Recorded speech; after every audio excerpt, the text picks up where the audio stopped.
Em pé como nós estamos, queridos, vou pedir a vocês que fechem os seus olhos, no nome de Jesus. E que levante as suas mãos em direção ao altar, para que Deus possa usar a minha vida nesta noite. Fisicamente, irmãos, não estou bem. Estou bem gripado, né? Eu até pensei em mandar uma mensagem hoje para alguém pregar, mas estava muito em cima da hora e não é correto fazer isso. Também estou com o rosto mexendo, os olhos mexendo sem controle. Deve ser o sistema nervoso. Então eu quero que vocês orem por mim. Ainda acabei esquecendo o meu esboço. Então, vamos deixar o Espírito Santo usar nesta noite. Amém? Então levante as mãos para cá no nome do Senhor Jesus, para que Deus possa nos usar. Senhor nosso Deus e nosso Pai, no nome do Teu Filho amado Jesus Cristo, nós estamos na Tua presença nesta noite. E é na Tua presença que nós queremos continuar aqui, Pai, neste lugar. Senhor, fala conosco nesta noite. Fala com a Tua igreja, Senhor Jesus. Fala bem aquilo que Tu quer falar, Senhor, não aquilo que nós queremos ouvir. Senhor, que a Tua palavra seja direta e objetiva, Pai. Que o Espírito Santo possa usar a minha vida como instrumento nas Tuas mãos nesta noite. Pai, que eu esteja como estou, completamente, inteiramente à Sua disposição, Senhor Jesus, e na Sua dependência. Usa a minha vida de uma maneira especial, Senhor, para transmitir a palavra do Senhor a essas pessoas. É o que eu te peço e te agradeço no nome do Senhor Jesus.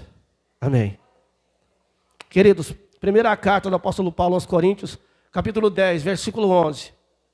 Glória a Deus. Nós vamos ler esse texto, depois mais 2 textos. Amém?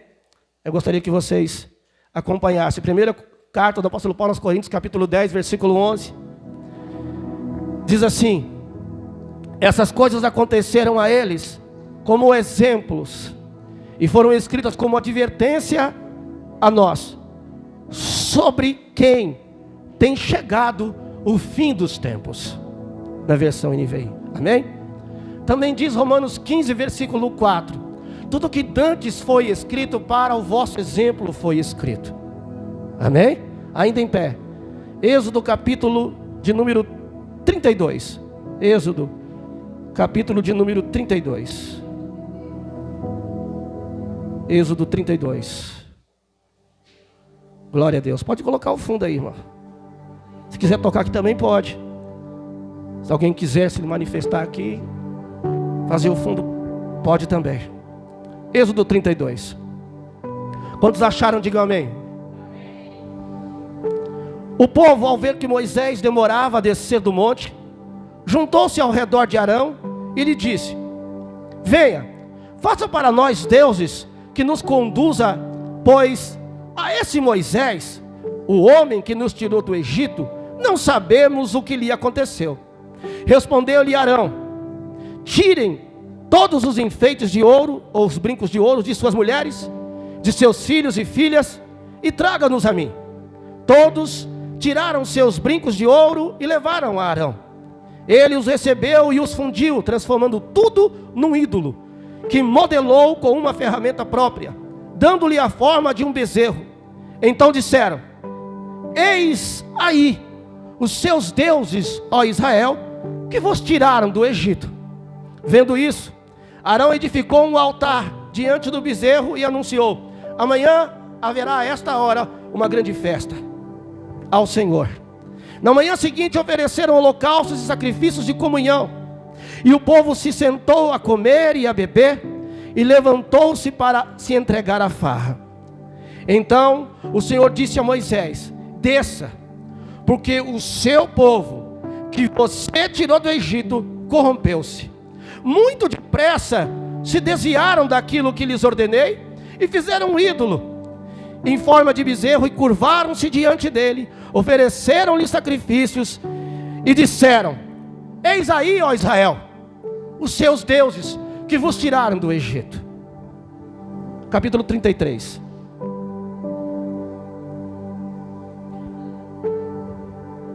Versículo de número 1. Depois ordenou o Senhor a Moisés: saia deste lugar com o povo que você tirou do Egito, e vai para a terra que eu prometi com juramento a Abraão, a Isaque e a Jacó, dizendo: eu darei aos seus descendentes. Mandarei à sua frente um anjo, e expulsarei os cananeus, os amorreus, os hititas, os cerezeus, os heveus e os jebuseus. Vão para a terra onde mandam leite e mel, mas eu não irei com vocês, pois vocês são um povo obstinado, e eu poderia destruí-los no caminho. Quando o povo ouviu essas palavras terríveis, começou a chorar, e ninguém usou enfeite algum. Isso porque o Senhor ordenara a Moisés que dissesse aos israelitas: vocês são um povo obstinado. Se eu fosse com vocês, ainda que por um momento, eu os destruiria. Agora tirem os seus enfeites e eu decidirei o que fazer com vocês. Por isso, do monte Morebi em diante, eles não usaram mais os enfeites. Moisés costumava montar uma tenda no lugar fora do acampamento, e ele chamava a tenda de a tenda do encontro. E todos que queriam consultar a Deus iam até a tenda que ficava fora do acampamento. Sempre que Moisés ia até lá, todo o povo se levantava e ficava de pé à entrada de suas tendas, observando até que ele entrasse. Assim que Moisés entrava na tenda, a nuvem da glória do Senhor descia sobre a tenda, enquanto o Senhor falava com Moisés. Quando o povo via a coluna de nuvem parada à entrada da tenda, todos prestavam adoração de pé, cada qual à entrada da sua tenda. O Senhor falava com Moisés como quem fala com o seu amigo, face a face. Só até aí. Podeis assentar. Glória a Deus. Nós temos uma grande urgência, e hoje há uma urgência muito grande. A maior urgência da igreja hoje não são os milagres, porque Deus continua operando milagres. A maior urgência da igreja hoje não são os dons, não são as profecias, porque Deus ainda continua falando, e isso não é o mais urgente. A maior urgência da igreja hoje não são os projetos da igreja, não é a modernidade da igreja. E esse é o tema que Deus me deu e colocou no meu coração. A maior urgência da igreja hoje é a presença de Deus. Não há nada mais urgente do que a igreja ter a presença de Deus. E quando eu digo igreja, eu estou dizendo cada um de você, porque cada um de nós somos igreja.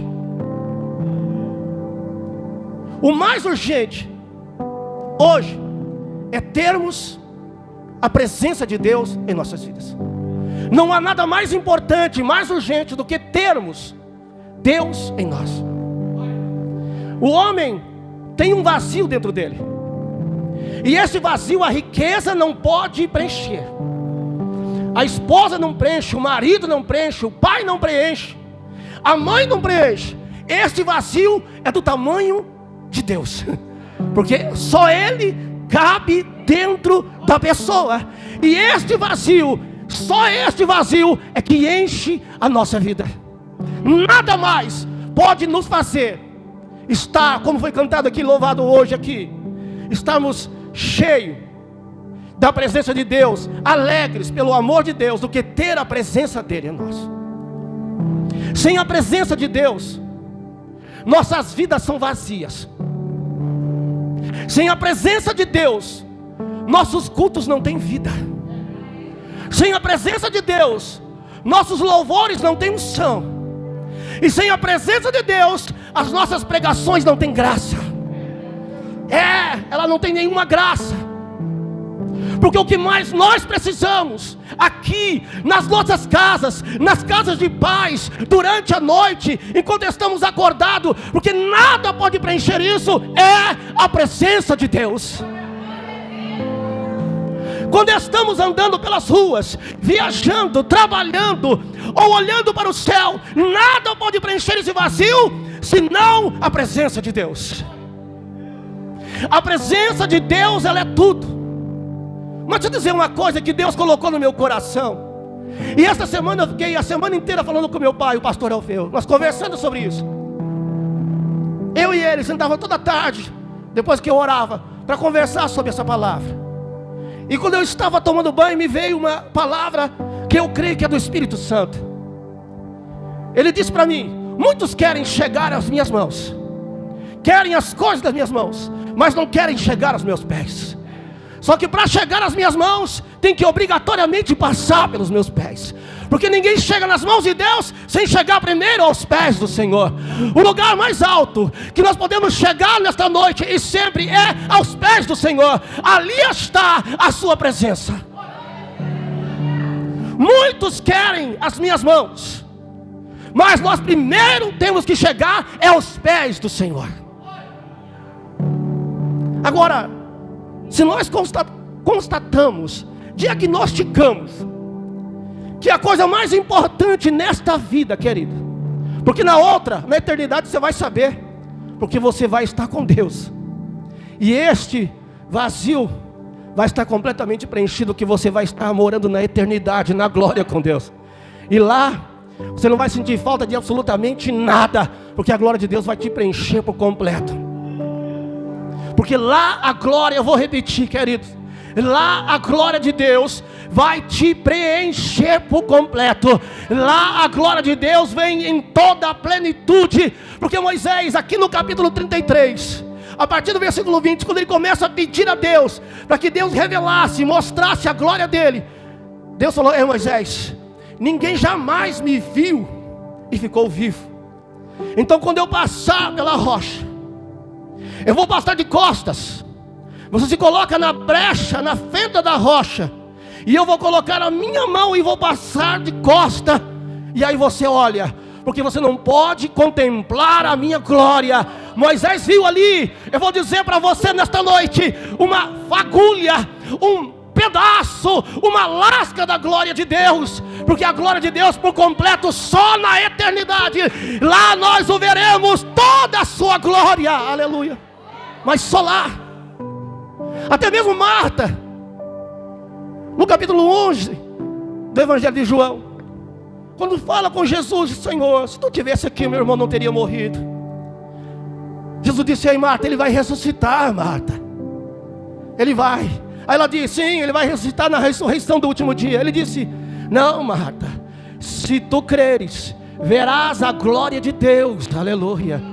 E quando Jesus chega de frente ao túmulo onde Lázaro estava enterrado, Jesus chega e diz: Lázaro, Lázaro, sai para fora. Mas Jesus, antes de operar o milagre, Jesus chama Marta e diz: Marta, eu não disse a ti que se tu cresce, veria a glória de Deus? Ou seja, a glória de Deus na vida de Marta foi a ressurreição do seu irmão. E mesmo Jesus tendo ressuscitado a Lázaro, aquilo, olhe para mim, é só uma fagulha da glória de Deus. Nós não temos como dimensionar, querido. Você não tem como imaginar como é o céu, como é a glória no céu, como é a glória de Deus. João, quando vai levado aos céus, no livro de Apocalipse, ele começa a descrever os céus, mas com palavras dele ele não consegue chegar nem perto do que de verdade é o céu, com as ruas de ouro, com os bancos da cidade de cristal, o muro de jaspe, e a glória de Deus, que ele disse que não dava para olhar, que quando olhava para a glória daquele que estava sentado sobre o trono, o seu rosto resplandecia mais do que o sol, a ponto de não dar a enxergar. Essa é a glória de Deus.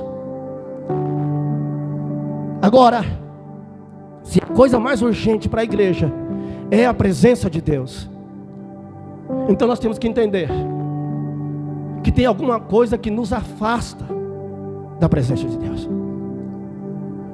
Tem algumas coisas que nos afastam da presença de Deus. É terrível. E hoje Deus me deu uma mensagem em duas partes.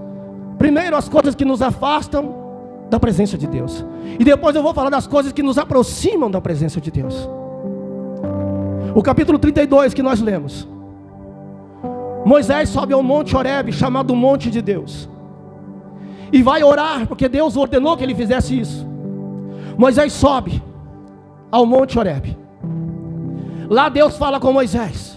A nuvem da glória estava lá, Moisés orando. E Deus estava dando a lei a Moisés. Enquanto Moisés estava orando 40 dias, jejuando 40 dias e 40 noites, o povo aqui embaixo, como diz o texto de Êxodo 32, muito depressa, Moisés, o povo se corrompeu. O povo chega para Arão e diz: Arão, nós não sabemos o que foi feito desse tal de Moisés, esse homem que nos tirou do Egito. Irmãos, deixa eu abrir um parênteses aqui. Deus, quando te escolheu, Ele não errou, não. Deus não erra em suas escolhas. Ele não erra endereço, Ele não erra o teu DNA, Ele não erra você, não te erra. Ele sabe quem você é, Ele sabe, e Ele tem os propósitos dEle para a sua vida, e Ele sabe muito bem quem é você. Quando Deus vai chamar Moisés, Moisés, tímido como era, disse para Deus: Deus, eu não tenho capacidade, manda Arão no meu lugar. Eu sou um homem de língua pesada. Arão fala bem, Arão se expressa, Arão é comunicativo. Mas Arão não tinha o que tinha em Moisés, irmão. Por isso que Deus não chamou Arão, chamou Moisés. Porque quando o povo chega para Arão dizendo: Ei, Arão, esse Moisés eu acho que não desce mais, não sabemos o que foi feito dele, faça para nós deuses, para que possamos adorar.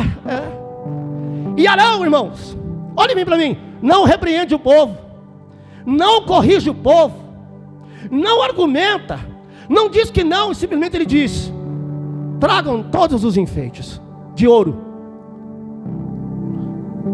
das mulheres, dos meninos e das meninas, tragam tudo para mim. E aí fizeram o bezerro de ouro. Se fosse Moisés, ele diria: vocês estão o quê? Não pode aguardar? Só fazem 40 dias, vocês já esqueceram-se de Deus? O único Deus que nós devemos servir é o Deus Todo-Poderoso. Moisés jamais entraria nisso, jamais aceitaria fazer um ídolo como Arão aceitou. A primeira atitude que nos afasta de Deus é, querido, o pecado. A primeira ação que nos afasta de Deus é o pecado. Isaías 59:2 diz assim: o vosso pecado faz separação entre vós e o vosso Deus, e sendo assim Ele não os ouve e não os vê. O pecado causa divisão entre Deus e os homens. A primeira atitude que nos afasta de Deus é pecar e manter o pecado e continuar no pecado. Nós temos que nos libertar do pecado, porque o pecado afasta o homem de Deus. Davi, quando peca, no Salmo 51, ele escreve aquele salmo dizendo no versículo 4, ou no verso 4: contra ti, somente contra ti pequei. Ele diz no versículo 11: não me expulse da tua presença, e não tire de mim o teu espírito. Aleluia. Porque o pecado afasta o homem de Deus. Essa é a primeira atitude. Eu não vou me alongar, irmãos, que o tempo é curto. A segunda atitude que afasta o homem de Deus é a falta de arrependimento. O povo, no capítulo 32, eles disseram no versículo 4, versículo 5, quando eles construíram o altar para adorar um ídolo, e eles disseram em alta voz: eis aí Israel, o vosso Deus, que vos tirou do Egito. E não houve arrependimento. Saul, quando é repreendido, 1 Samuel capítulo 15, ele também não se arrepende.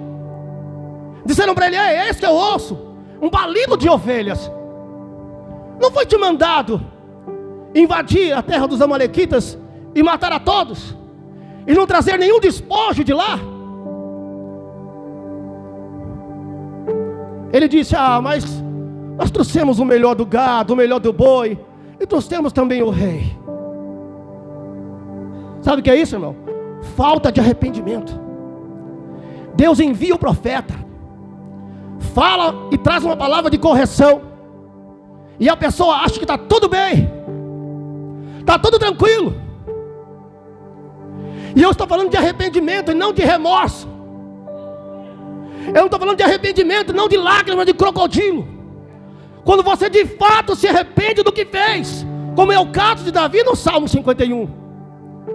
Ele diz: contra ti, somente contra ti pequei. Tem que existir isso em nós. E a falta de arrependimento afasta o homem de Deus. Provérbios 28:13 diz assim: aquele que encobre as transgressões não prosperará, mas aquele que abandona e deixa, ou confessa e deixa, alcançará misericórdia. Aquele que encobre as suas transgressões não prosperará, ou seja, não tem comunhão com Deus. Mas aquele que confessa e deixa, alcança a misericórdia. Aleluia. Dá uma glória a Deus para me ajudar aí, irmão. Eu sei que a palavra, pastor, essa palavra de domingo, essa palavra de domingo é de segunda, é de terça, é de quarta, é de quinta. A palavra é a hora que Deus manda, irmão. Vai dando glória a Deus aí. A terceira atitude, e hoje a palavra vem assim, direta. A terceira atitude que nos afasta de Deus é não compreender a gravidade do pecado. Sabe quando alguém acha que o seu pecado é pouco? Que o pecado do outro é sempre maior do que o meu? Fica comparando as vidas, comparando o pecado alheio. Mas eu só não paguei os outros, eu só devo os outros. Paulo diz: não devais nada a ninguém a não ser o amor. Mas eu só contei algumas mentiras. Sabe quem é o pai da mentira? João 8,44. É o diabo. Ele é o pai da mentira. Mas eu só falei um pouco da vida alheia. Paulo diz: mulheres nécias que andam de casa em casa falando da vida alheia. Palavra pastoral é assim, irmão. Por isso que muitas vezes as pessoas não querem que o pastor pregue. Mas é desse jeito aí. Mas me ajuda dando glória a Deus para eu saber que eu não estou sozinho. Que eu não estou sozinho aqui, sozinho. Ajuda o velho a pregar. No nome de Jesus. Querido, não compreender a gravidade do pecado. Eles pecaram um pecado de idolatria, que é um pecado que Deus encara como feitiçaria, como rebeldia. E eles disseram: eis a Israel os vossos deuses, que vos tiraram do Egito. Olha só, irmão, se coloca no lugar de Deus agora. Quem tirou o povo de Israel do Egito? Quem tirou Israel do Egito? Vou perguntar de novo para toda a igreja responder: quem tirou Israel do Egito? Deus olha aquilo e vê esse tipo de conduta no homem. Entenda uma coisa: o teu pecado é grave. E tem escalas de pecado? Tem pecado maior. Por exemplo, o pecado que não tem perdão, a blasfêmia contra o Espírito Santo. Esse não deve nem orar. Outro pecado diferente. Paulo diz: todo pecado é cometido fora do corpo, mas a prostituição é cometida no corpo. Então esse pecado é diferente. O adultério é diferente. Mas todo pecado tem perdão, a não ser a blasfêmia contra o Espírito Santo. Deus perdoa o homem de todos os pecados. Não, vou repetir para você dar uma glória e me ajudar. Deus perdoa o homem de todos os pecados. Seja grande, seja pequeno, Deus está pronto para perdoar o homem de todo o pecado.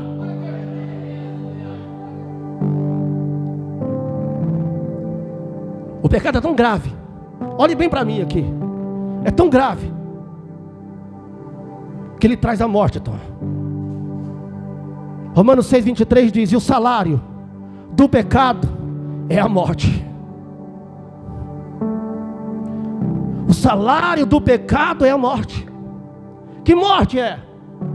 Primeiro a espiritual, que foi o que aconteceu quando Adão pecou lá no Éden. Primeiro veio a morte espiritual sobre a vida de Adão, e depois a morte física. Porque o salário do pecado é a morte. Só que o versículo não acaba aí. Mas o dom gratuito de Deus é a vida eterna em Cristo Jesus, nosso Senhor. Aleluia. Glória a Deus. Entenda, um pecado que não tem arrependimento, que a pessoa não confessa e não abandona, leva à morte. A quarta atitude que nos afasta de Deus é quando o homem se acostuma com o pecado. Sabe? É quando o pecado vira um vício na vida do homem ou da mulher. Já viu assim? A pessoa tem uma prática de pecado, ela vive pecando. 1 João 3,9 diz assim: todo aquele que é nascido de Deus não vive na prática do pecado, porque nele permanece a semente de Deus.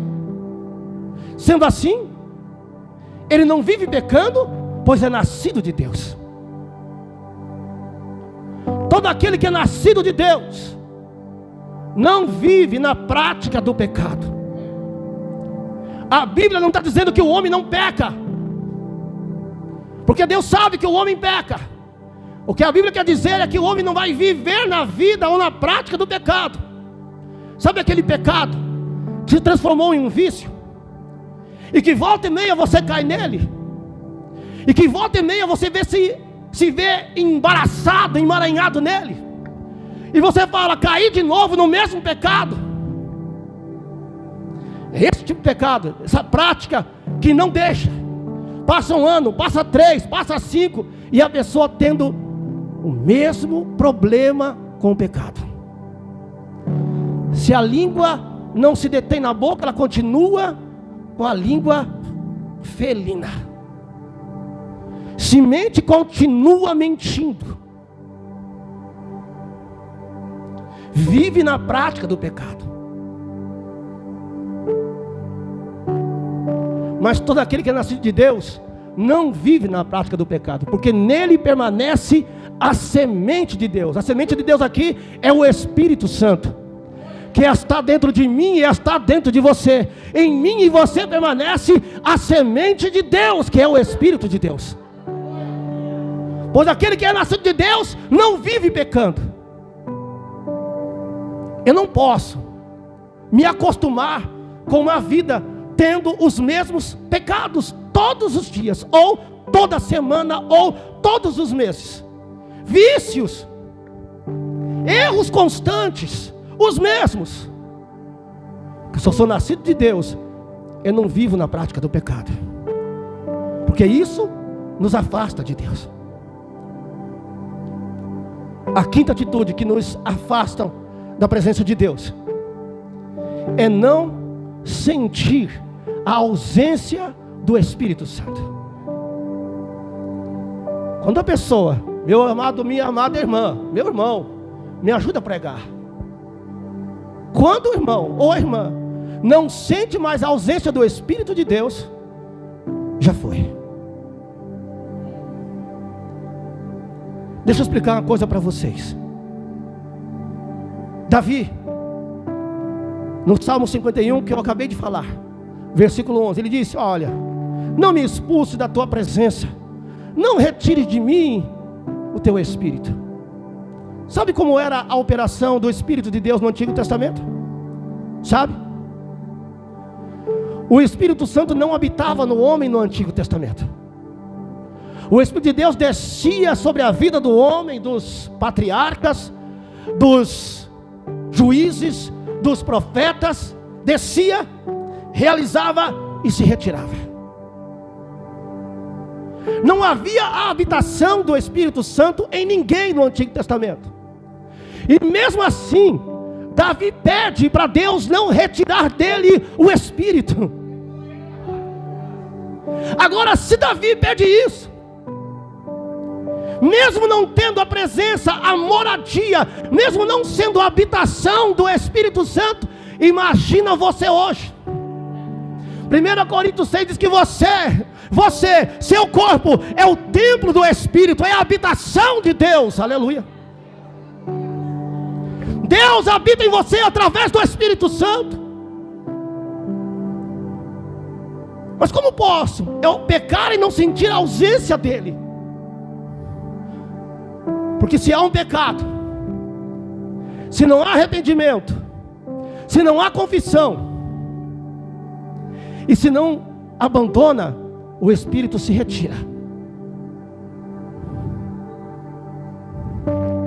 Então isso nos afasta da presença do Senhor.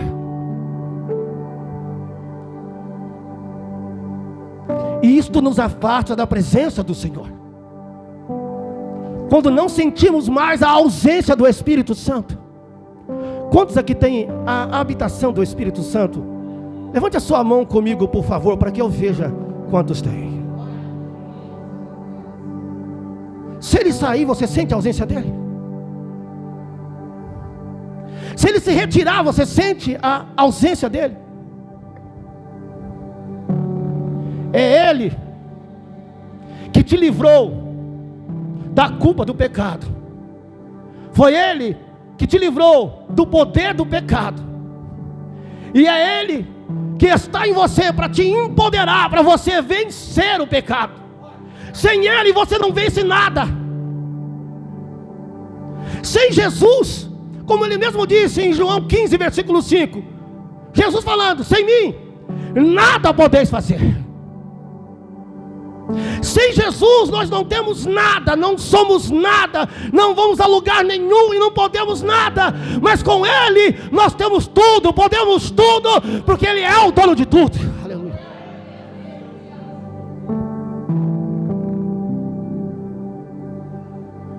Não deixa Ele se ausentar da tua vida.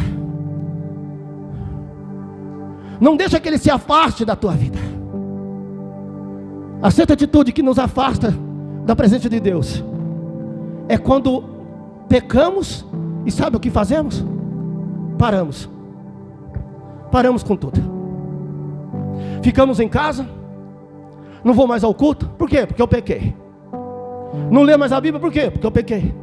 Não ora mais. Por quê? Porque eu estou em pecado. Deixa de cantar no grupo, deixa de vir às reuniões, deixa de orar, deixa de ler a Bíblia. Para tudo. Olha aqui, capítulo 33. Depois do povo pecar, depois que o povo se prostrou diante de um bezerro de ouro, olha o que Deus diz a Moisés. Depois ordenou o Senhor a Moisés: sai deste lugar e vai para a terra que eu prometi dar a Abraão, Isaque e Jacó. Sabe o que Deus está dizendo? Pecou, não para. Pecou, não se entrega. Pecou, não abandona. Não saia da igreja. Não deixe de ler e de ouvir a palavra. Não deixe de louvar. Não deixe de vir ao culto. Não deixe de orar, porque não pode parar. Quando se para, se afasta de Deus. Está cada vez mais longe, que você está parado. Foi a atitude que Pedro tomou em João 21. Pedro, depois de negar a Jesus, e Jesus não tinha ainda ressuscitado. Desculpe, já tinha ressuscitado, mas não tinha aparecido a eles. Pedro diz aos outros: eu vou pescar. João capítulo 21. E o que acontece? Alguns discípulos vão com Pedro e dizem: nós também vamos contigo pescar. O pescar aqui significa parar e voltar à velha prática. Porque quando Jesus chama Pedro, quando ele estava à beira do mar, Jesus diz a ele: Pedro, largue as redes, porque agora eu te farei pescador de homens. Ei, xarabacandarás. Para de pescar peixe, Pedro. Ei, calabaxéia. Que agora eu vou te fazer pescador de homens. Salabra, cantarabaxandarai. Aleluia. E Pedro larga tudo e começa a seguir o mestre. Porque agora o Senhor Jesus vai fazer dele pescador de homens. E ele segue a Jesus. O ministério de Jesus todo. E aí um dia ele diz: Senhor, aonde quer que fores eu vou. Pedro disse: ei, Pedro, antes que o galo cante, me negarás 3 vezes. E aconteceu isso. Pedro se frustra, se decepciona e cai e para as máquinas, para tudo, abandona a fé e vai pescar. Quer voltar à velha vida de pescar peixe, mas o Senhor fez dele pescador de homens. Aleluia. Ele queria parar, ele disse: não pare, porque eu não te chamei para parar. E aqui Deus diz: Moisés, vá, saia com o povo do Monte Horebe.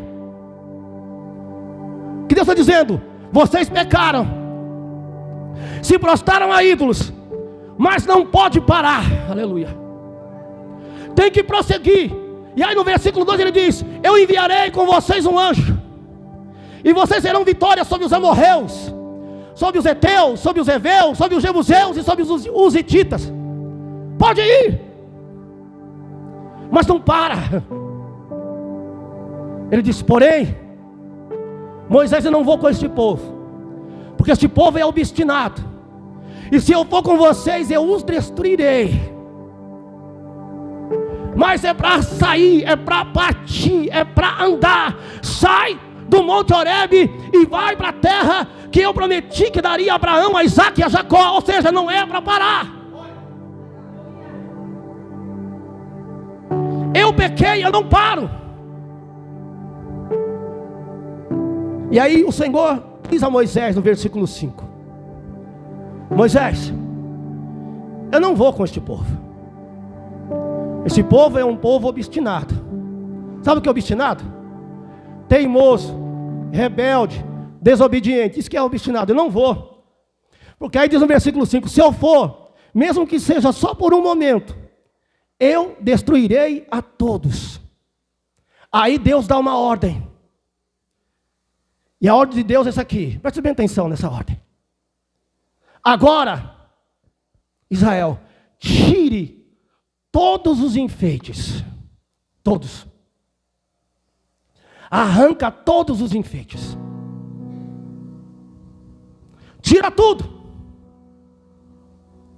Tem uma ordem aqui. Mas Deus não mandou parar. E aí ele diz assim: e então eu decidirei o que hei de fazer com este povo. Davi pecou com Betseba, cometeu um homicídio mandando Urias para frente da batalha, se relacionou com a mulher de Urias, adulterou, e depois de algum tempo, Natã, sabendo desse pecado, chega até o rei Davi, pede permissão para entrar. O rei levanta o cetro, ele entra, usa de sabedoria, usa de estratégia, porque se ele chamasse o rei de adúltero, ele ia morrer. Ele disse: rei, tem um servo que tinha muitas ovelhas, e veio alguns estrangeiros, forasteiros, passar na casa dele, e ao invés de ele matar uma de suas ovelhas, um de seus animais, ele foi na fazenda de um dos seus conservos, que só tinha uma ovelha, e pegou a única ovelha que aquele servo tinha, matou e serviu para o forasteiro. Davi disse a seguinte palavra: esse homem é digno de morte. Então Natan diz a ele: esse homem és tu, ó rei, que tinha todas as mulheres do reino que bem quisesse, mas pegou a mulher de Urias e ainda assassinou Urias. Ele cai prostrado. E é então que no Salmo 51, verso 4, ele diz: contra ti, somente contra ti pequei, ó Deus. Aleluia. Mas ele não parou, ele não deixou de reinar. Ele se arrepende, ele se prostra, ele se ajoelha, pede perdão a Deus e continua. O que Deus quer dizer para ti nesta noite: pastor, eu tenho uma vida de pecado. Deus diz a ti nessa noite: conserta. Sabe qual era o problema do povo? Os enfeites. Porque foram com os enfeites que construíram o bezerro de ouro. Aí tem pregador dizendo que os enfeites lembravam o Egito. Não tem nada disso, irmão. Pregador que não lê a Bíblia. Os enfeites, sei porque com os brincos de ouro, os enfeites de ouro das mulheres, dos sírios e das sírias, eles construíram o bezerro de ouro. Então, para Deus, o objeto do pecado eram os enfeites de ouro. Quando Deus olhava para Israel e via os enfeites, seja lá onde estivesse, Deus estava vendo a idolatria do povo. Deus olhava para ele e via os enfeites, Deus estava vendo a idolatria, a rebeldia. Então Deus diz: tira os enfeites. E então depois eu decidirei o que hei de fazer convosco.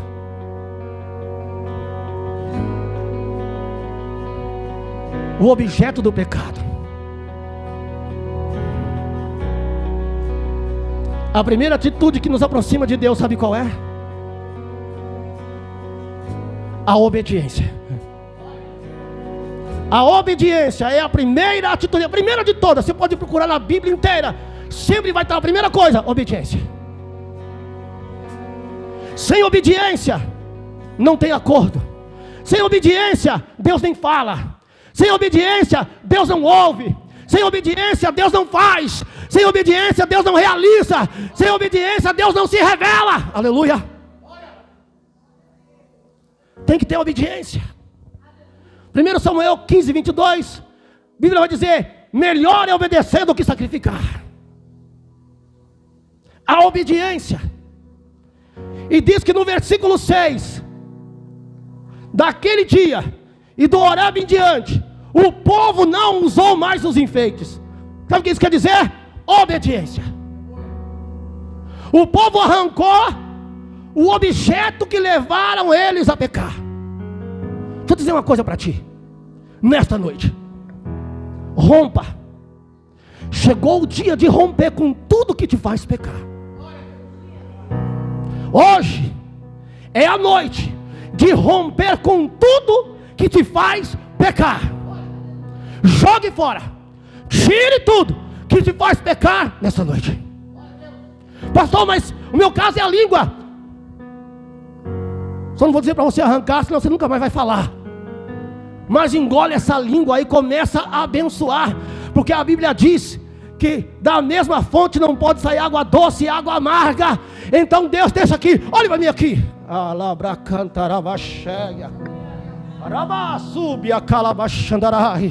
Deus te chamou para abençoar. Deus te chamou para orar. Deus te chamou para falar bem. Deus te chamou para animar. Deus te chamou para encorajar. Deus te chamou para incentivar.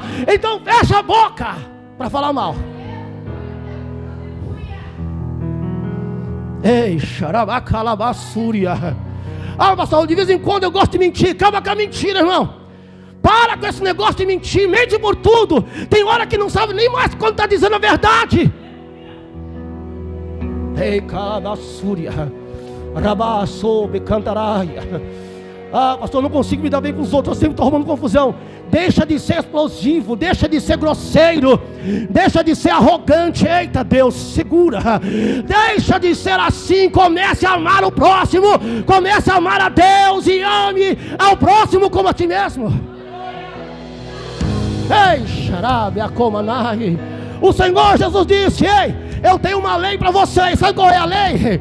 A lei que fica é essa aqui, ó: amarás o Senhor Deus de todo o coração, com toda a tua alma, com toda a tua força e com todo o teu entendimento.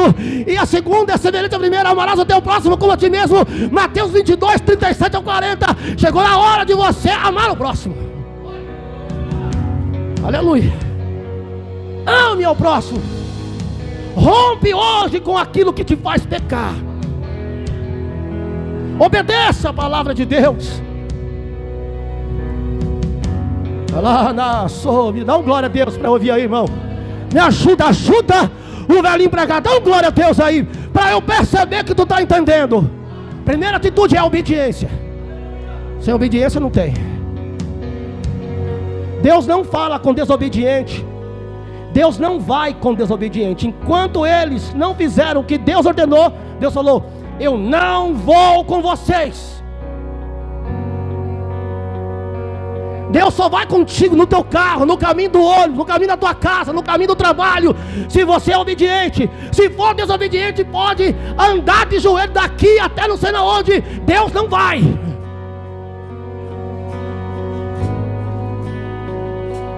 Deus só ouve o obediente. A segunda atitude para nós ganharmos tempo é a fidelidade. Tem um versículo lá no livro de Apocalipse, que é a última frase do versículo, do capítulo 2, do versículo 10 de Apocalipse. Apocalipse 10, 2, versículo 10. Ser fiel até o fim, e dar-te-ei a coroa da vida. Aleluia. Eu vou repetir, aí você vai dar um glória a Deus comigo. Ser fiel até o fim, e dar-te-ei a coroa da vida. Aleluia. Mas é fiel. Enquanto o povo se prostrava, adorava o bezerro de ouro, Moisés estava no monte buscando a Deus. O povo todo se prostrou, adorou o bezerro, ofereceu oferta, holocausto, comeram, beberam, se deram a farra. Moisés está no monte, porque Moisés foi encontrado fiel. Olha o que Deus fala sobre Moisés. Aleluia. Disse Moisés ao Senhor: se tu me ordenaste, conduz esse povo, versículo 12, mas não permite saber quem enviarás comigo. Disseste: eu te conheço pelo nome e tenho me agradado de ti. Deus só se agrada de quem é obediente, de quem é fiel. Quando Deus olhava para Moisés, via a obediência e a fidelidade em Moisés. Moisés nunca se prostrou a outros deuses, pela fidelidade. Deus chama Davi de um homem segundo o coração de Deus. Paulo diz o seguinte: o que me importa? Agradar aos homens ou a Deus? Pois se agradasse aos homens, então não seria servo de Deus, mas seria servo dos homens. Ou seja, eu vou ser fiel a Deus. Tua fidelidade é exigida por Deus. Sem fidelidade, e mais do que isso, fidelidade é um dos aspectos do fruto do Espírito: amor, alegria, paz, longanimidade, benignidade, bondade, mansidão, fidelidade e domínio próprio. Sem fidelidade, você não recebe a coroa da vida. Não chega a receber a coroa da vida. A coroa da vida, da eternidade, a salvação é só para os fiéis. Só para aquele que permanecer fiel até o fim, este receberá a coroa da vida. Deixa eu dizer uma coisa para ti: não troque o teu Deus por nada. Não troque o teu Deus por riqueza, por bezerro de ouro, por 15 minutos de prazer, por uma grande mentira, ou por uma grande aventura.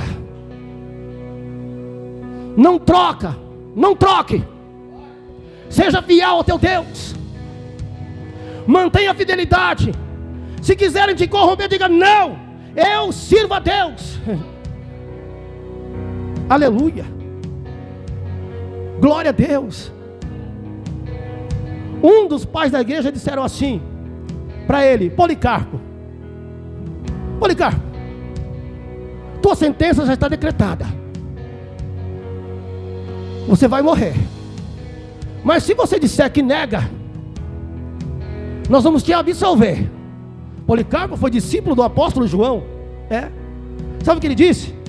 Eu sirvo a Deus há 86 anos.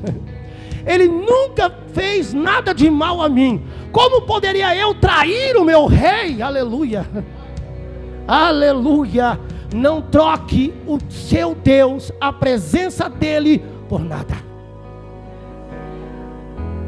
Mantenha-se fiel, haja o que houver, aconteça o que acontecer, seja fiel. Não se venda, não se troque, não se corrompa, mas seja fiel.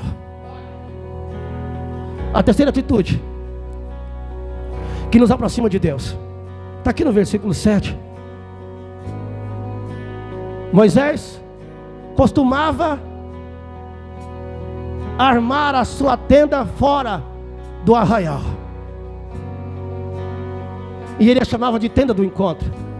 E todo aquele que queria consultar a Deus entrava até a tenda. Você sabe que esse texto tem um texto que é congruente, ou seja, é paralelo, é igual a esse texto no Novo Testamento? É igualzinho. Igualzinho. O texto é Mateus 6:3. Mateus 6, versículo 6.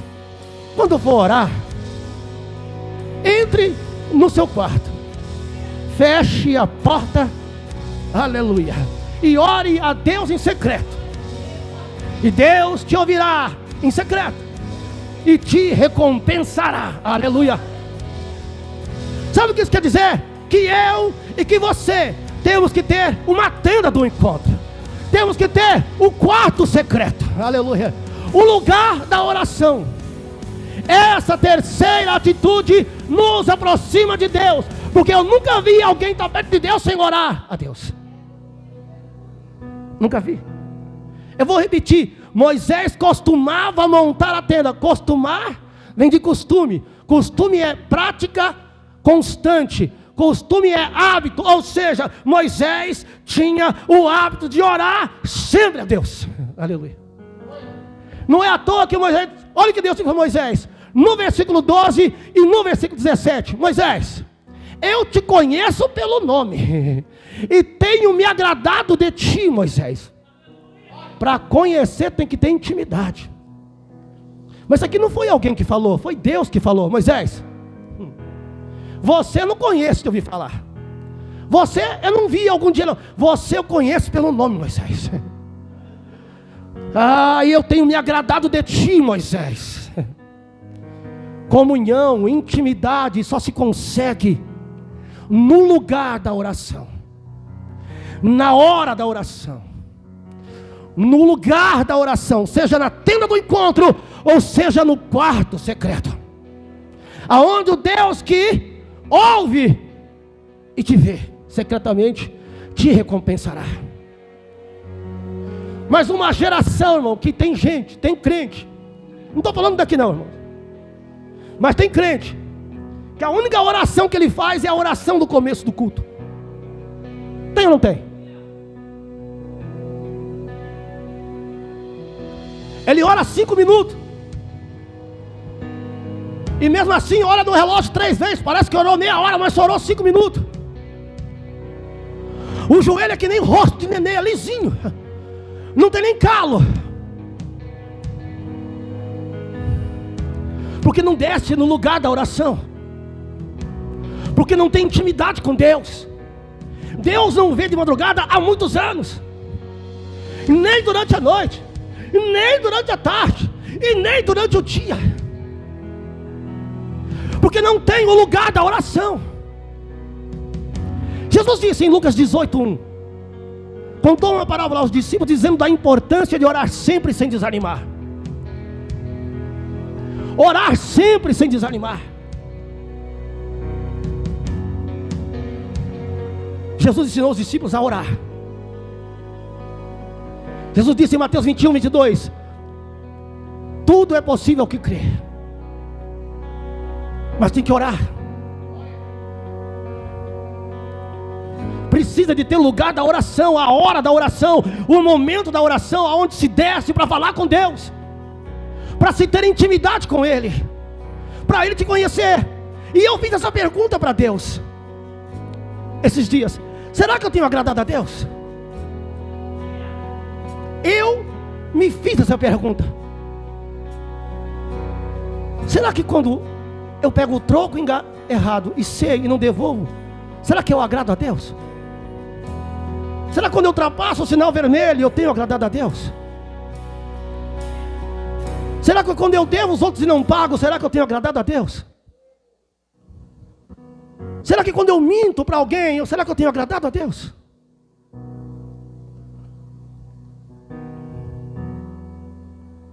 E a outra pergunta que fica na minha cabeça é: será que Deus me conhece? Será que Deus sabe quem eu sou? Será que Deus me chama pelo nome? Será que diz: olha, eu te conheço pelo nome e tenho me agradado de ti? Ou será que não? Para encerrar, no versículo de número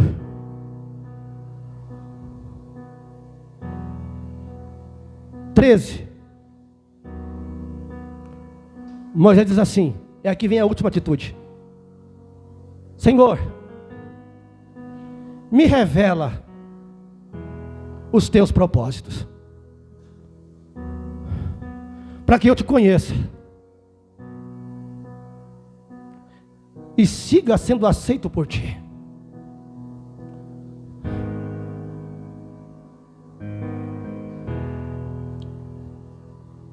Sabe como Deus se revela?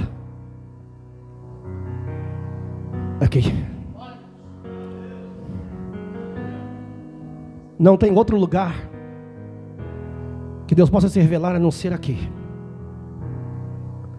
Mas nós vivemos uma geração que fala assim: eu não tenho tempo de ler, não dá, não consigo ler, me dá sono. Então lê de dia. Tenho preguiça. Repreenda a preguiça no nome de Jesus, irmão. Não tenho tempo. Fica 2 horas na rede social. Quebra 1 hora na rede social. Fica meia hora de joelho e meia hora lendo Bíblia. Tua vida vai mudar, eu afirmo. Porque Deus só se revela aqui. Revela-me os teus propósitos, para que eu te conheça e continue sendo aceito por ti. É aqui. Lâmpada para os meus pés e luz para o meu caminho é a tua palavra. Salmo 119, 105.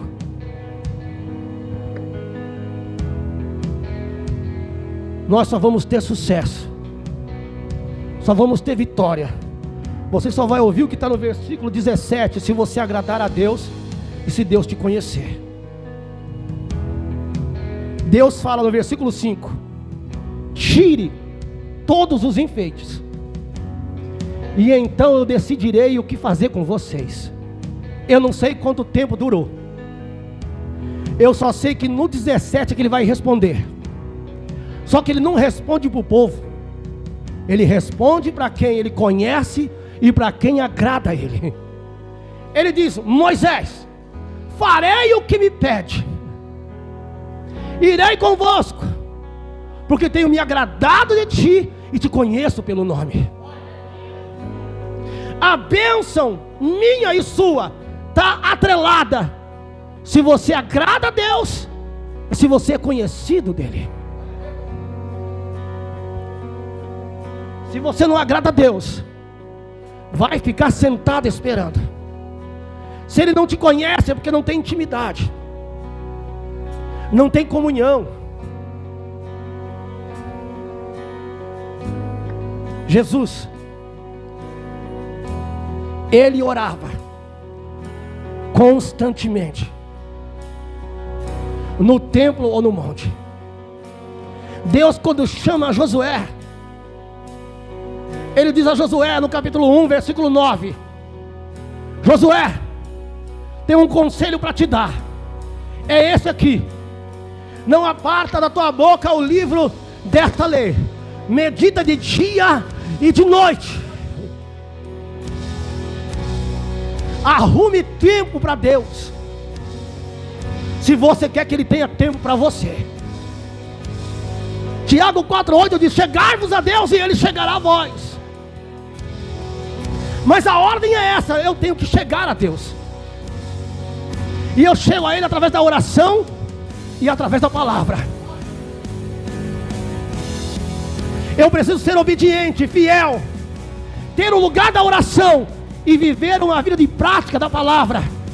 Eu vou repetir: eu preciso ter uma vida de prática da palavra.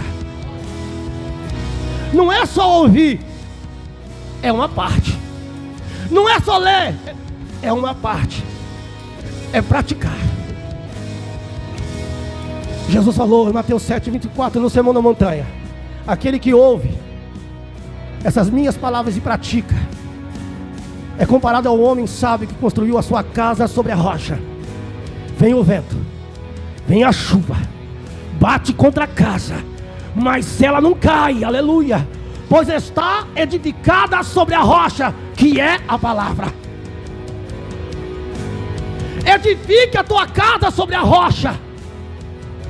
Seja dirigido pela palavra. Se alimente da palavra. Coma da palavra. Busque a palavra. Medite na palavra. Busque orientação na palavra. Consulte a palavra. Porque ela é a revelação de Deus para a tua vida. Sem essas 4 atitudes, nós não vamos a lugar nenhum. Fique de pé.